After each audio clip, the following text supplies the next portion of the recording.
Good morning, everyone. Today I'm a little bit shamefaced bringing you this video because today I'm talking to you about all of the fragrances that I've bought in 2020 between January and June. And it's a lot. I started 2020 I ended 2019 and started 2020 on a no-buy sort of regime. And I had sort of promised myself that in 2020 I would only buy maybe one, possibly two fragrances per month as a maximum. And that didn't quite happen. And I will say that 2020 got off to a very fiery start for Australians at least, with bushfires raging across the country.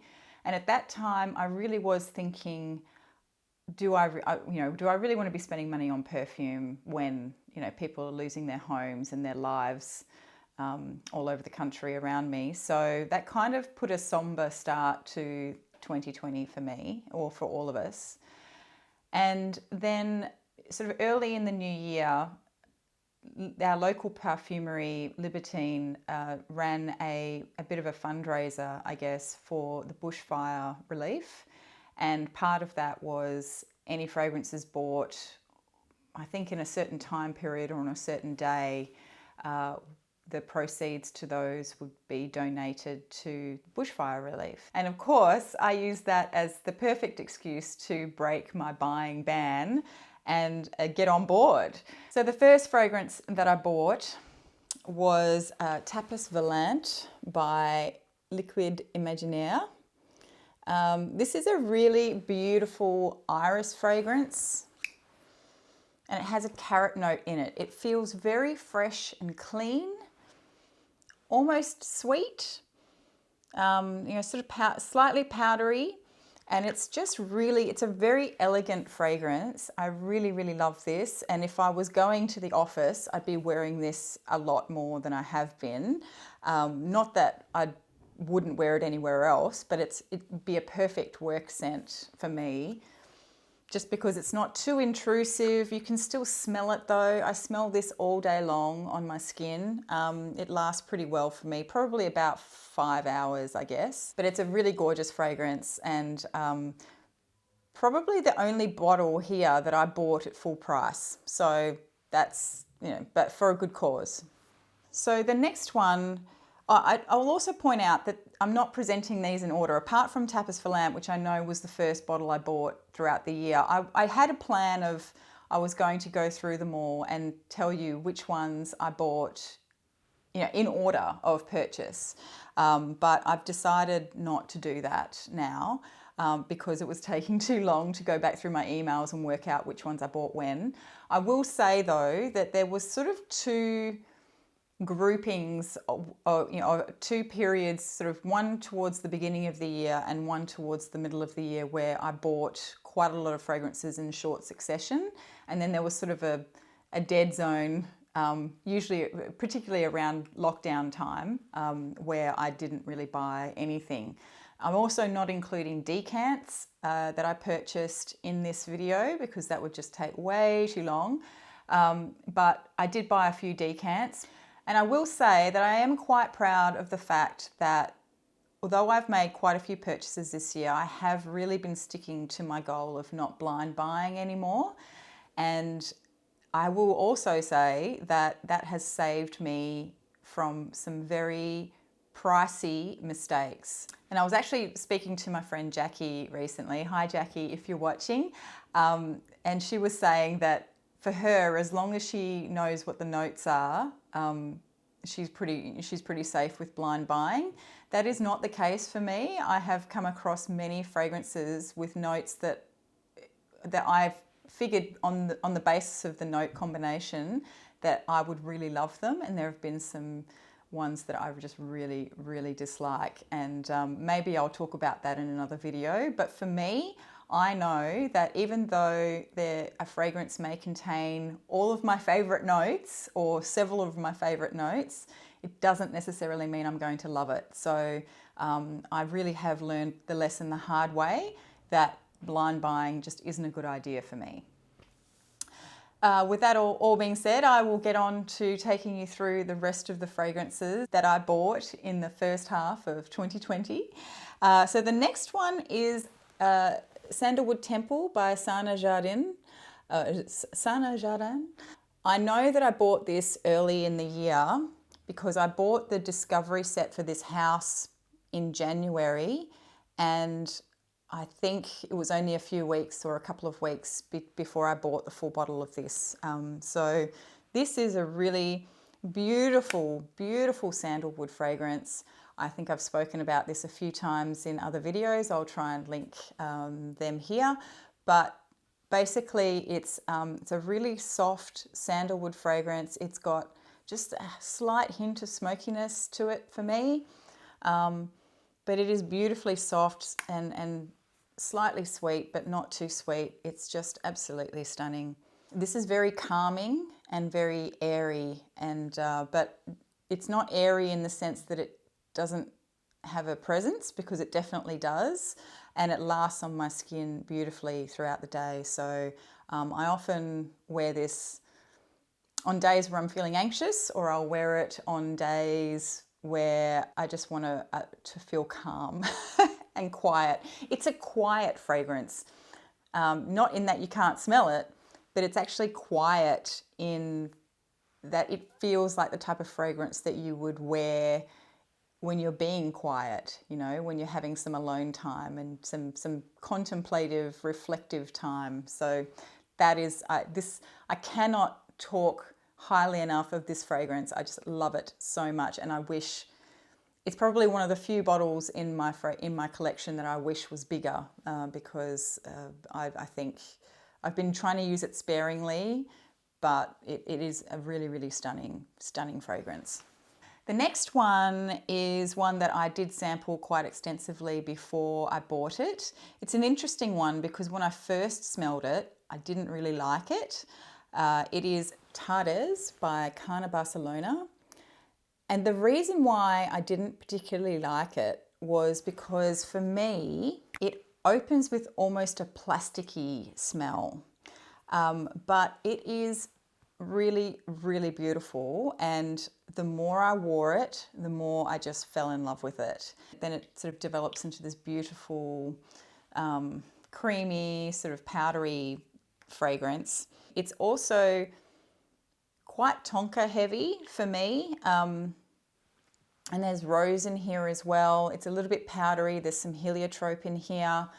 So it is quite florally. There's an almond note. So again, I think because that tonka. And I ended up going through a sample that I bought in a discovery set, as Carner Barcelona discovery set.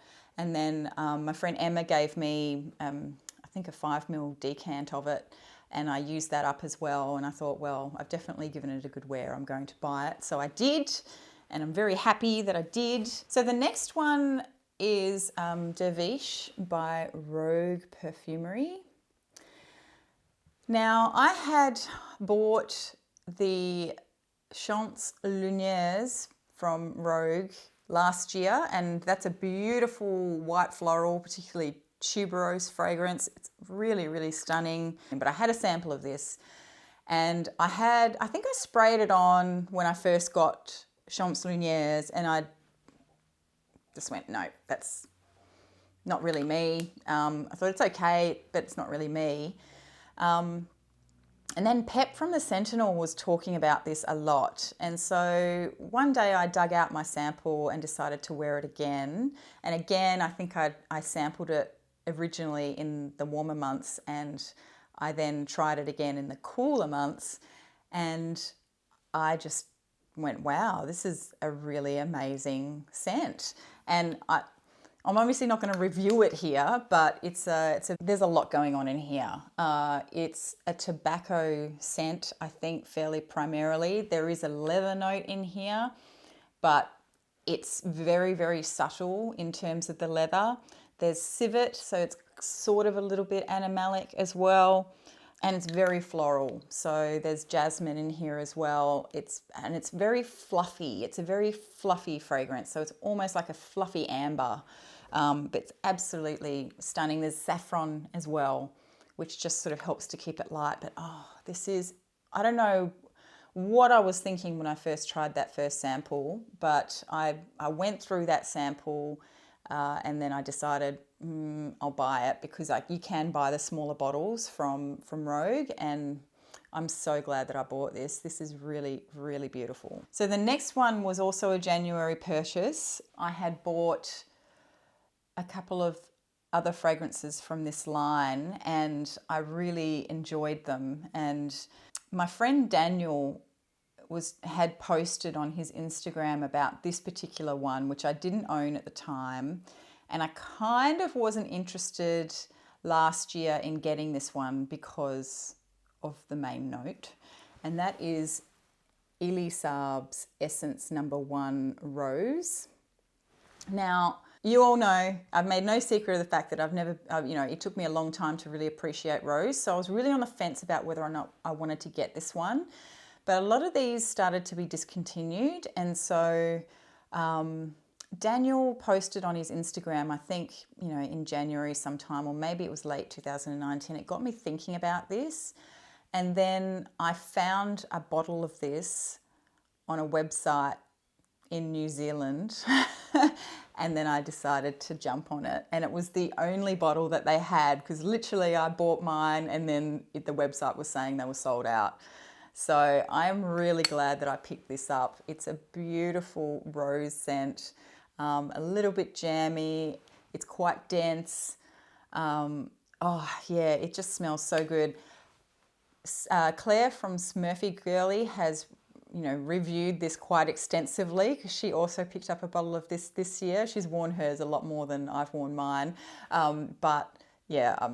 Sorry, it's discontinued. So it's pretty hard to get hold of these days. But if you can get hold of it and you like Rose, then definitely pick one of these up, because it's really good. The next one is one that just arrived this week, although I ordered it quite some time ago, but due to COVID just took so long to get here. So it was a really nice surprise, because again, Claire from Smurfy Girly did a live stream. I think it was Friday morning my time, so it would have been Thursday night for other places in the world.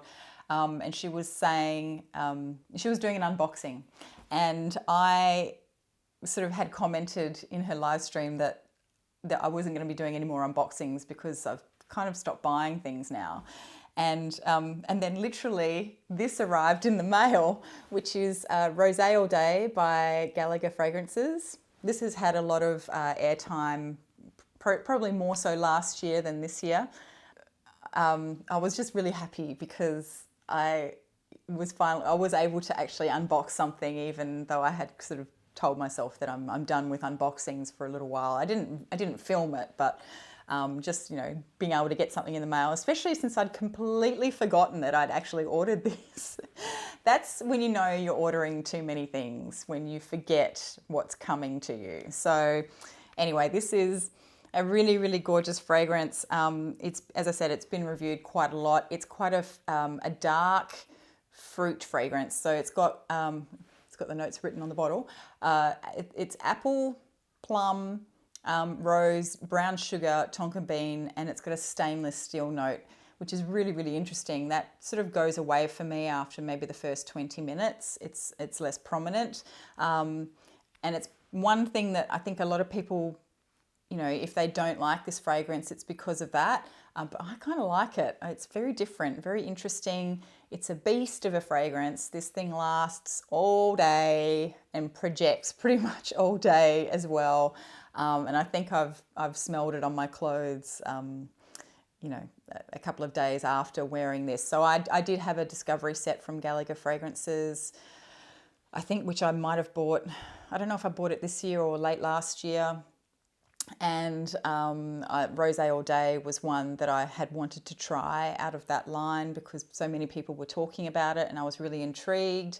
I will say it doesn't smell the way I was expecting it to smell, but that's not necessarily a bad thing. It's just different to how I had imagined it based on the name.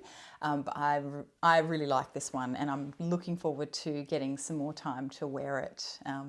I've got a whole bottle to get through, so there's plenty of time. Okay, I've got to start going through these a bit more quickly. And a lot of these now I think I've talked about a fair bit on my channel already, so hopefully I won't have to spend too much time going through them.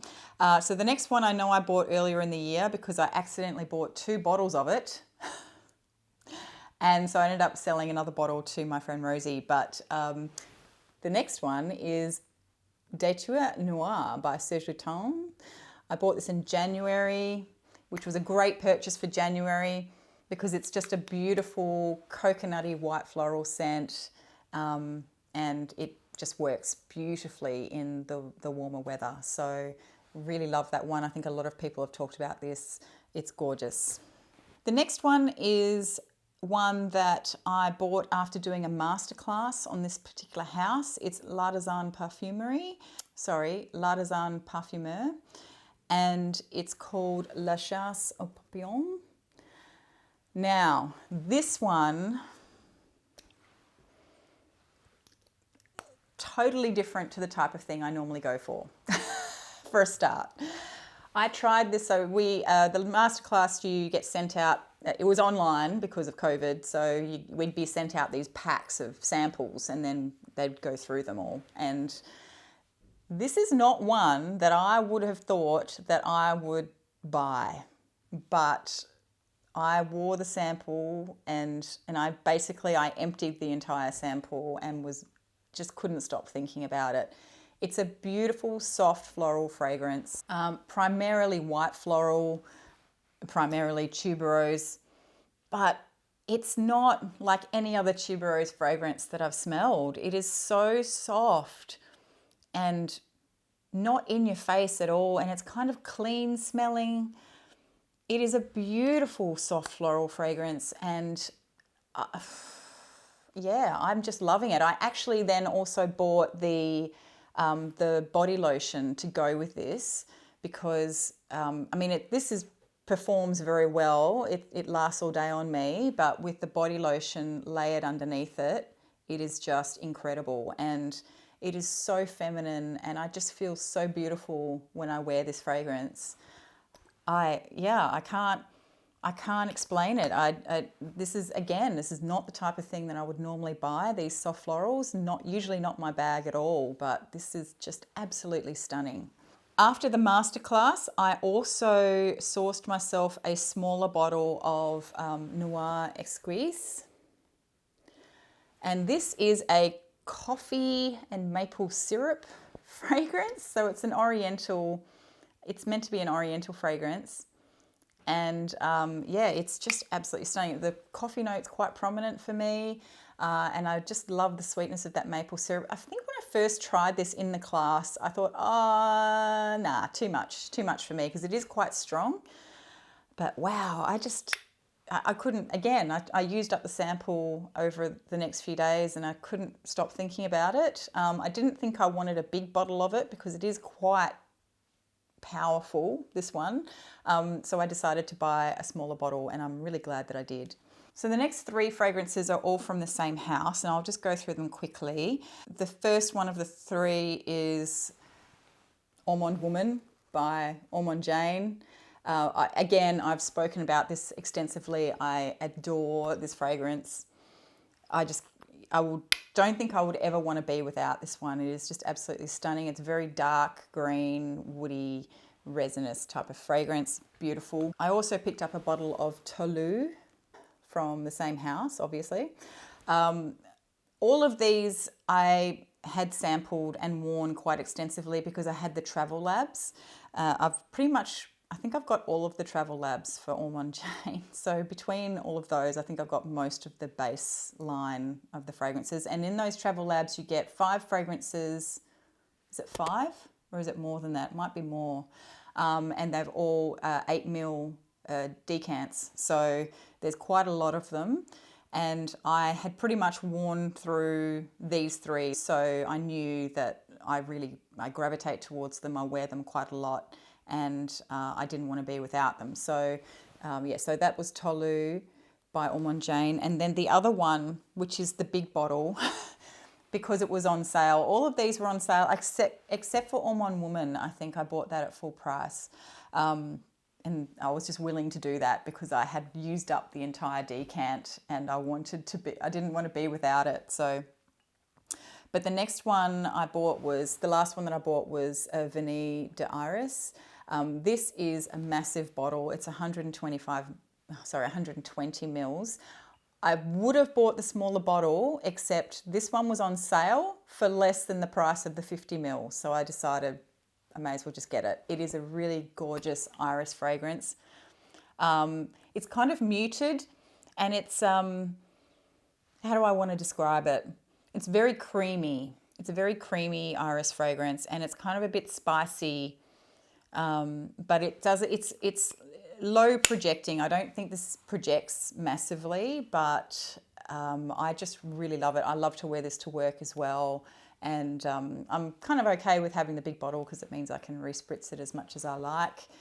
Yeah, it's a really, really beautiful iris fragrance. So those were the 3 bottles that I bought from Ormond Jane. I don't think I would need to buy necessarily any more from Ormond Jane because, well, they're my favourites, and the others I have 8 ml decants of anyway, so I'm still struggling to get through them all, quite frankly. So I think that's probably enough from that house for now, although never say never. The next one I have also talked about previously several times is So Nude by Costume National. I had so many samples of this. Every time I bought a fragrance from a perfumery somewhere, they would give me loads of samples as well with the purchase. And this, I think I had maybe 5 or 6 2 mil atomizers of it. So I went through, once I started wearing it, I think I wore it pretty much every day for a whole week from the samples. And then I went, okay, I think I need to buy a bottle of this. And I have worn it quite a lot since I bought it as well. So it has come in very handy. It works very well in winter as well as summer. And although I haven't really worn it in the height of summer, I think we were coming into winter, so it was autumn when I bought this. What else do I want to say about it? It's a tuberose fragrance. It's a spicy tuberose. It's got a cumin note in it that makes it sort of smell skin-like, and just makes you smell like it's you that smells really good. Just you, just your skin. That's what I love about it. The next one is Shalimar Souffle de Parfum.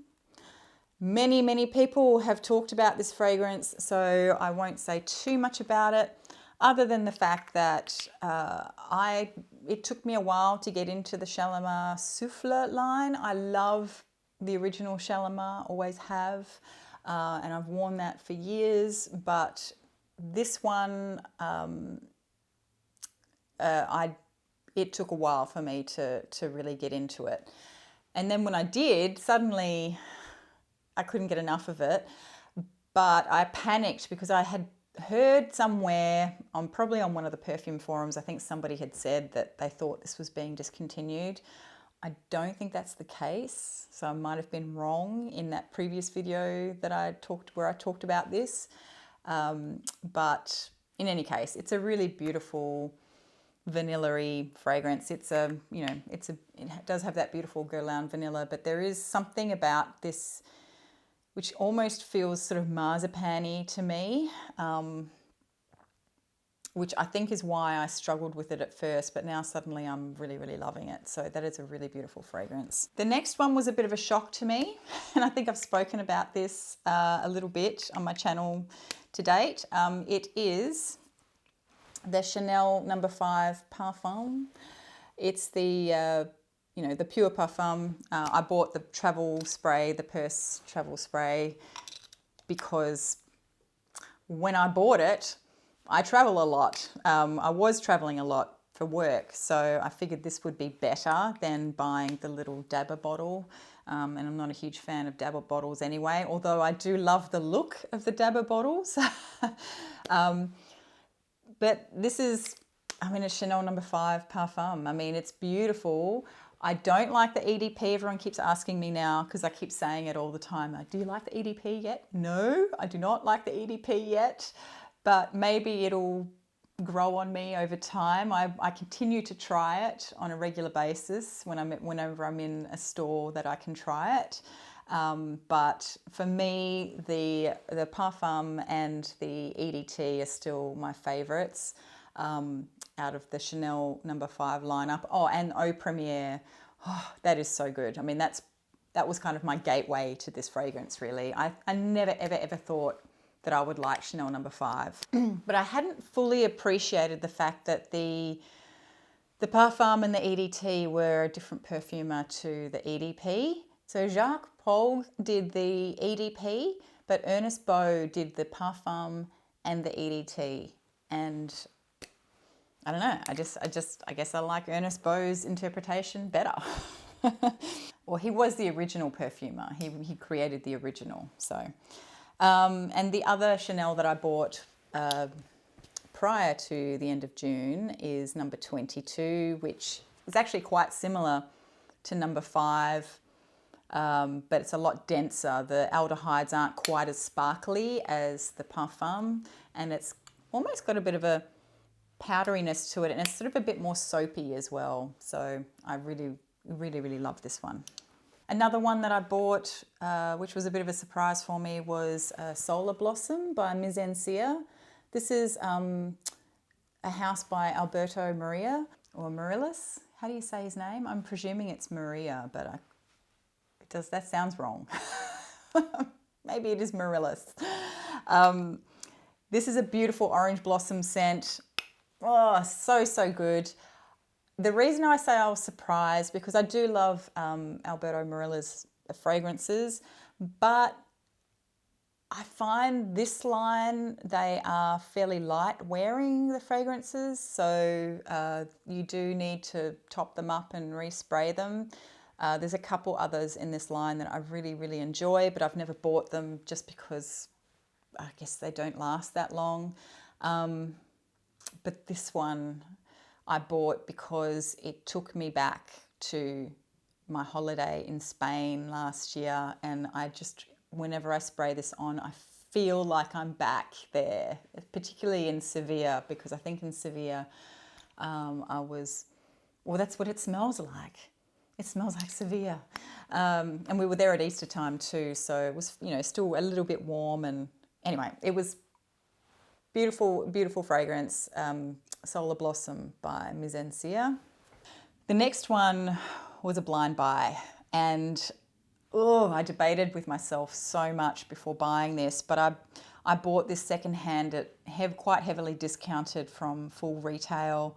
It's a partial bottle. It's Bengale Rouge by Papillon Perfumery. I have worn, it was pretty much full. I mean, it was secondhand, but it was pretty much full when I bought it. And I have worn this quite a lot. So I was a bit nervous about buying it because it wasn't cheap, and it was a blind buy. I'd never been able to get my nose on it to sample it. And then when it came up, I thought, I'm going to do it. I'm going to buy it because it had gotten quite a bit of airtime. I'm really curious to try her other fragrances as well. But I have been wearing this. If you follow me on Instagram, I have been wearing this and I post it in my stories normally, but it's pretty much the fragrance that I have been wearing all through winter in the mornings when I walk the dog.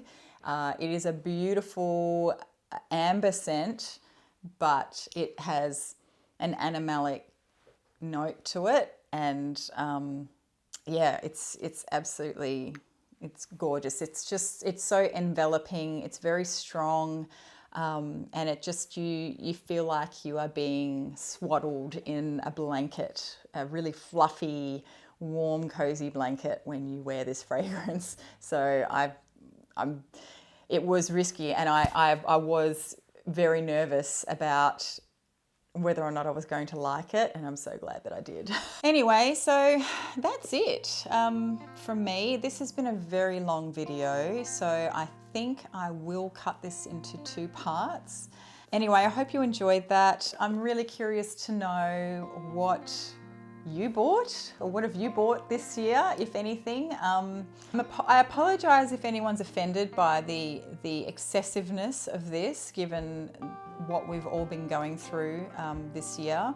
I will say that had I been going to work in the office on a daily basis and not being able to wear several fragrances per day, I may not have bought this many. I don't know how this happened. You know, when I sat down to do this video, I really did not expect that there was going to be this many in the lineup. I thought maybe there might be 10 or 15, but we're talking, you know, close to 30 bottles here. So it is excessive. I'm not condoning it, but I do enjoy each and every one of these that I've bought. As I said, there's only 2 blind buys out of this whole lineup. So anyway, I'm rambling. Thank you very much for joining me. I hope you've enjoyed it, and I will see you in the next one. Bye.